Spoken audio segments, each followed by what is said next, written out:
বাংলাদেশ আওয়ামী লীগের গুটি কয়েক নেতা কর্মীরা এমনভাবে অপরাধে জড়িয়ে পড়েছিলেন, কর্তৃত্ববাদী সরকার এমনভাবে অপরাধে জড়িয়ে পড়েছিলেন, এ ব্যাপারে কারোর কোনো দ্বিমত আপাতত দেখি না। তবে তাদের অপরাধের বিচার ভিন্নভাবে হবে। তাদের অপরাধের বিচার যেভাবে রাষ্ট্রীয় আইন আছে সেভাবে করবেন। সেই অপরাধের বিচারের সাথে ওই সংগঠনের নিবন্ধন বাতিল করতে হবে, এটাই সরকার মনে করে না এবং সংবিধান সমর্থন করে না। মুক্তিযুদ্ধের চেতনা সমর্থন করে না, প্রথম মুক্তিযুদ্ধ, দ্বিতীয় মুক্তিযুদ্ধ কোনো চেতনায় সমর্থন করে না।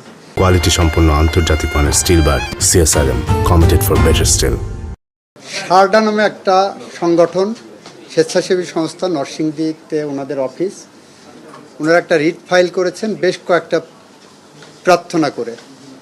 প্রথম প্রার্থনা ছিল এই সরকার যাতে 3 বছর থাকেন, সেই মর্মে